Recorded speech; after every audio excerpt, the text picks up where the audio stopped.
Halo, selamat siang untuk mahasiswa-mahasiswi dari Universitas Palangkaraya.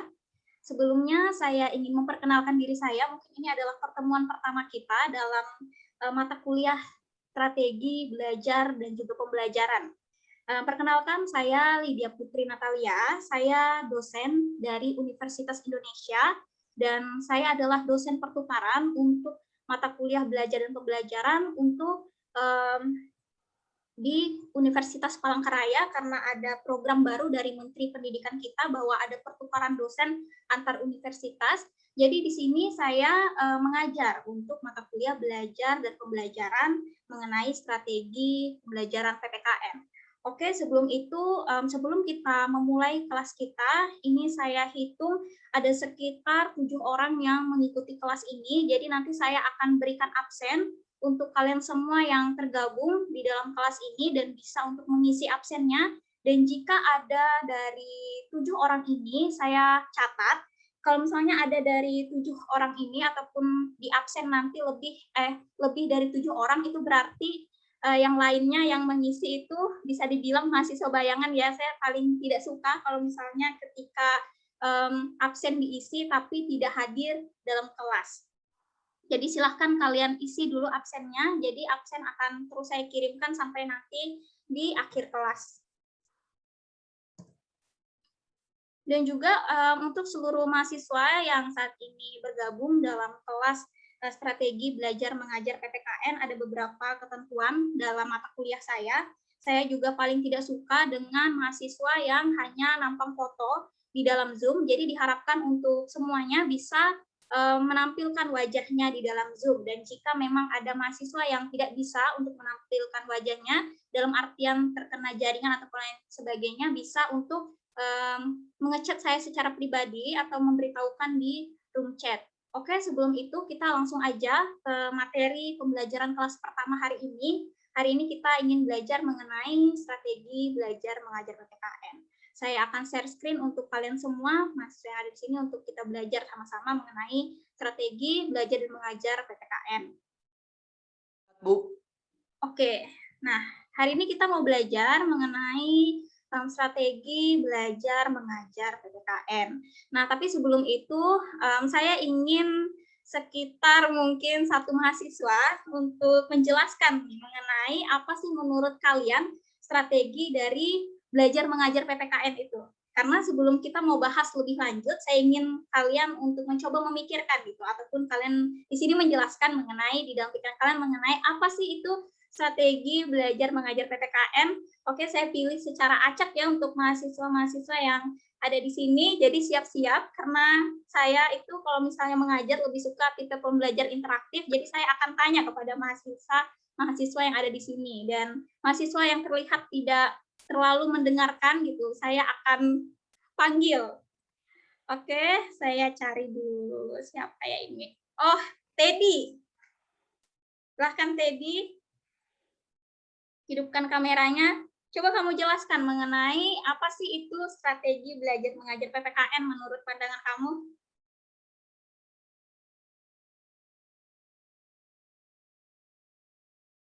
Halo, Teddy. Ya, Bu. Coba kamu jelaskan mengenai strategi belajar mengajar PPKN. Apa yang kamu pikirkan pertama kali ketika kamu mendengar kata strategi belajar mengajar PPKN? Mau jelaskan mengenai Sudah masuk, Bu. strategi belajar mengajar PPKN menurut kamu itu seperti apa? Baik, saya akan menjelaskan strategi belajar mengajar PPKN. Strategi belajar mengajar PPKN yang tepat hal seperti didahului oleh motivasi dan semangat siswa dalam mengikuti pelajaran. Motivasi dan semangat siswa pertama kali akan muncul apabila guru dapat menyampaikan materi ajar dengan menarik. Misalnya dengan pemilihan media belajar, teknik mengajar, dan metode pembelajaran yang menyenangkan siswa. Pembelajaran yang baik berupaya mengarahkan siswa untuk dapat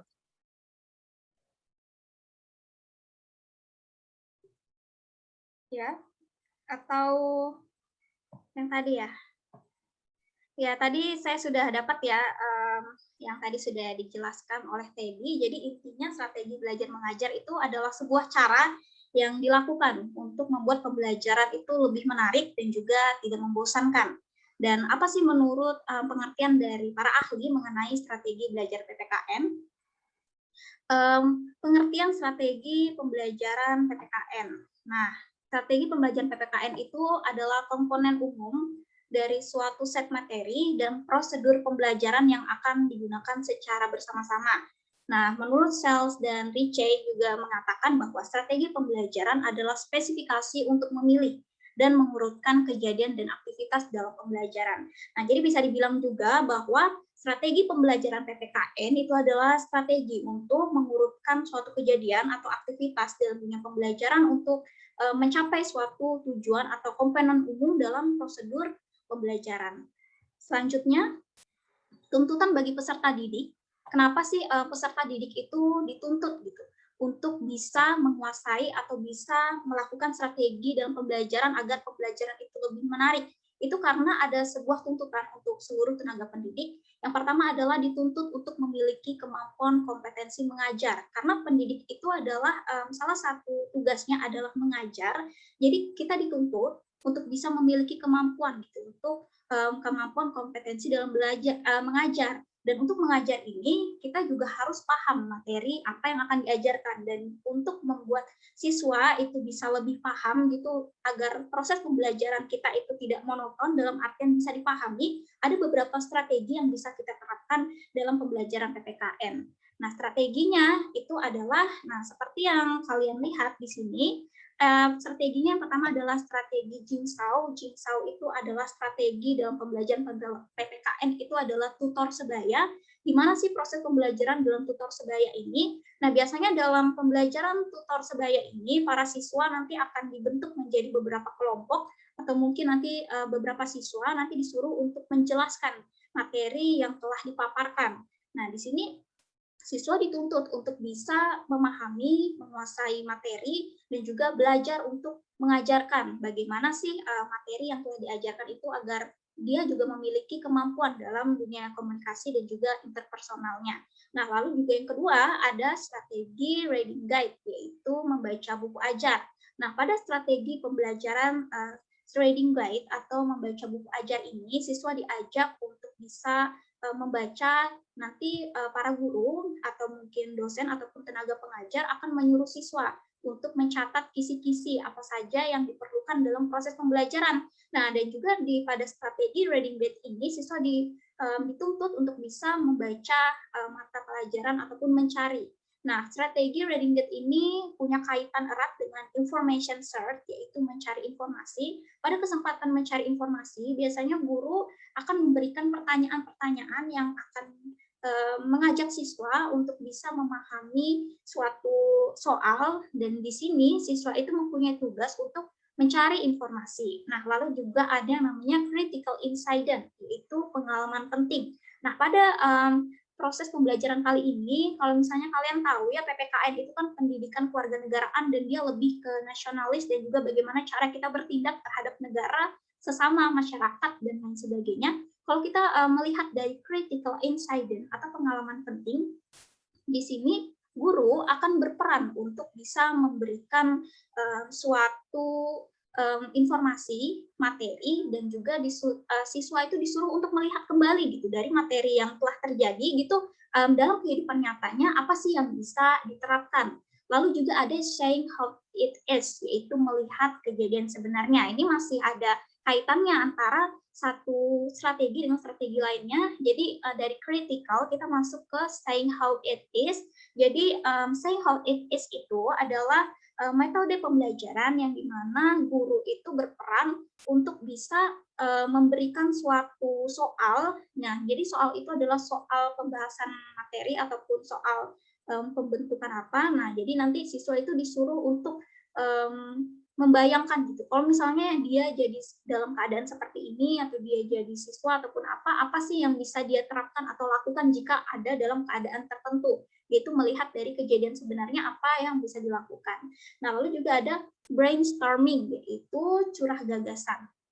Nah, curah gagasan ini siswa itu dituntut untuk bisa mencurahkan gagasannya. Jadi guru itu akan memberikan satu pertanyaan. Jadi satu pertanyaan ini akan dikembangkan di dalam kelas dan juga setiap siswa disuruh untuk mencurahkan gagasannya dan juga masing-masing siswa itu disuruh untuk menjelaskan gitu, menurut pemahamannya apa sih yang mereka tahu gitu tentang materi ini. Nah, curah gagasan itu bisa kita lihat ya dari yang tadi pertama tadi waktu saya suruh satu mahasiswa untuk menjelaskan mengenai apa sih itu strategi belajar dan pembelajaran PPKN. Nah, itu adalah termasuk dalam brainstorming atau curah gagasan karena saya menyuruh siswa itu untuk menjelaskan mengenai apa itu strategi belajar dan juga pembelajaran. Nah, lalu juga ada yang namanya small group discussion. Nah, yaitu diskusi kelompok kecil. Nah, diskusi kelompok kecil ini contohnya seperti kelompok kita dalam mata kuliah ini, kita ada dosen dan juga ada murid. Nah, jadi kita di sini dalam suatu kelompok dari mata kuliah PPKN ataupun anak-anak prodi PPKN yang mungkin saat ini sedang belajar. Nah, kalau misalnya dalam kelas itu biasanya 4-5 orang itu berdiskusi dan mereka membentuk yang namanya kelompok untuk bisa saling belajar bersama dan juga membangun tanggung jawab bersama tentang bagaimana sih caranya untuk bisa ada dalam kelompok. Nah, misalnya bagaimana cara untuk berbagi informasi dan juga bagaimana cara untuk menyatukan pendapat yang berbeda-beda. Lalu juga di sini kita masuk ke point counterpoint, yaitu ada adu argumen. Sebenarnya adu argumen ini hampir mirip dengan active debat atau debat aktif, tapi ada perbedaan ya antara point counterpoint itu sama active debat. Nah, kalau misalnya di point counterpoint, di adu argumen, di sini biasanya guru hampir sama seperti curah gagasan. Guru akan memberikan suatu soal. Nah, jadi nanti di sini para siswa akan menjelaskan menurut pemikiran mereka sendiri dan mempertahankan pendapatnya tentang apa sih situasi yang terjadi gitu. Kenapa dia lebih memilih ini, menurut pemahamannya adalah ini gitu. Kenapa dia bersikeras untuk memilih itu. Nah, bedanya dengan active debat, kalau di dalam debat aktif, itu kan biasanya ada pro, kontra, dan juga netral. Nah, di sini siswa itu bukan hanya melihat dari sudut pandangnya. Jadi kalau misalnya walaupun siswa itu setuju, tapi jika dia ada di tim kontra, itu berarti dia harus melihat dari sudut pandang lain. Nah, dalam active debat, itu siswa itu dituntut untuk bisa melihat dari sisi kelebihannya, dari sisi kekurangannya, maupun dari sisi netralnya itu seperti apa. Nah, lalu juga ada yang namanya role playing atau bermain peran. Biasanya ini sering sih dilakukan pada guru-guru yang memberi tugas kepada siswa melalui video. Biasanya kan ada guru yang memberikan tugas untuk membentuk suatu kelompok kecil untuk membuat video ataupun mungkin bermain peran dalam bentuk drama ataupun bermain peran untuk menjadi orang yang kalau misalnya kisah proklamasi itu gimana. Nah, biasanya itu termasuk dalam role playing atau bermain peran. Kita dihadapkan pada situasi yang dimana kita harus berperan gitu dalam situasi itu. Lalu juga ada poster komen. Nah, poster komen ini adalah sebuah strategi pembelajaran dengan cara mengomentari poster atau gambar. Nah, jadi di sini kita dituntut untuk imajinasi, untuk bisa paham tentang materi melalui gambar. Jadi kita di sini dituntut untuk bisa menganalisis gitu dari gambar yang sudah disiapkan mengenai apa sih yang kamu dapatkan gitu dari gambar tersebut. Lalu juga ada konsep map atau mapping, peta konsep. Nah, biasanya peta konsep ini sering ada ya di pembelajaran misalnya kayak infografis, bagan, lalu juga ada diagram, dan lain sebagainya. Nah, biasanya di konsep map atau mapping itu adalah siswa dituntut untuk bisa, oh ini karena udah mau habis, kita masuk ke Zoom berikutnya ya ini kayaknya. Oh, ini masih bisa tadi, udah itu. Oke, kita langsung ke konsep map atau mapping. Nah, biasanya konsep map atau mapping itu atau peta konsep biasanya sering digunakan untuk pembelajaran yang saling berhubungan gitu. Jadi siswa dituntut untuk bisa menyelaraskan antara hubungan satu dengan hubungan lain di dalam suatu peta konsep.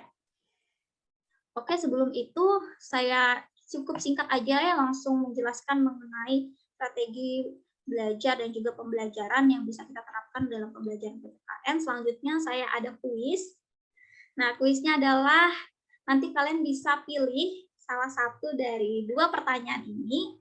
Kalian nanti pilih mau pertanyaan mana yang nanti ingin kalian jelaskan gitu. Nah, bagi mahasiswa yang ada kesempatan kali ini bisa menjawab secara langsung di dalam Zoom kita, nanti akan dibebaskan dari tugas, tapi kalau misalnya yang tidak terbagi untuk pertanyaan ini, nanti akan menuliskan kembali di dalam Word itu pertanyaan ini dan dikirimkan kepada saya paling lambat 3 jam setelah kelas ini selesai. Oke, sebelum itu saya ingin lihat siapa yang bisa saya tanyakan gitu. Silahkan kalian pilih 2 pertanyaan ini dan kalian jelaskan. Yang pertanyaan pertama adalah jelaskan dengan bahasa kamu sendiri 2 strategi belajar yang tadi sudah dipaparkan. Jadi kalian menjelaskan dari materi yang sudah saya kasih mengenai strategi belajar, kalian jelaskan 2. Nah, yang pertanyaan keduanya adalah jika kamu seorang guru, strategi mana yang paling ingin kamu terapkan beserta alasannya. Saya akan pilih 2 mahasiswa. Oke, saya pilih Rahmat. Silahkan Rahmat pilih pertanyaannya. Saya pilih nomor 2, Bu. Oke. Jika kamu seorang guru, strategi mana yang paling kamu terapkan beserta alasannya? Saya memilih Jigsaw karena strategi ini digunakan untuk mempelajari siswa dalam materi-materi yang disampaikan secara berurutan. Untuk peserta didik, sekaligus melatih peserta didik mengajarkan kepada orang lain, karena strategi Jigsaw ini adalah teknik pembelajaran kooperatif bagi siswa secara efisien dan efektif untuk siswa tersebut bisa melakukan pelatih dalam peserta didik untuk siswa. Mungkin itu saja, Bu. Terima kasih. Ya, terima kasih Rahmat untuk jawabannya. Selanjutnya saya di sini pilih Indi. Silahkan Indi, kamu pilih 2 pertanyaan ini dan kamu jelaskan. Berikan jawaban. Jawab. Bisa. Oke. Saya memilih pertanyaan nomor 1. Jelaskan dengan bahasa kamu sendiri 2 strategi belajar yang tadi sudah dipaparkan.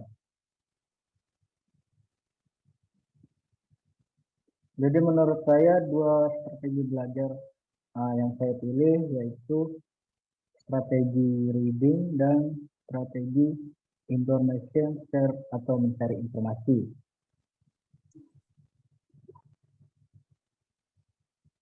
Kenapa saya memilih strategi reading? Menurut saya strategi ini diterapkan jika waktu tersedia untuk membahas suatu materi sangat terbatas, maka para peserta didik untuk membaca materi yang akan dibahas dengan memberikan dan membuat kisi-kisi panduan. Kemudian untuk strategi mencari informasi, strategi ini dapat diterapkan pada materi yang padat, monoton, dan membosankan. Materi dapat diambil dari berbagai sumber seperti koran, majalah, dan tabloid, dan sebagainya. Oke, terima kasih Indi untuk jawabannya. Jadi Rahmat sama Indi saya bebaskan dari tugas hari ini, sedangkan yang lainnya silahkan nanti untuk menuliskan jawabannya di Word dan dikirimkan ke saya melalui email. Cukup sekian dari materi yang ingin saya sampaikan. Terima kasih untuk kebersamaan kalian yang telah hadir dalam Zoom kelas hari ini. Terima kasih. Terima kasih, Bu.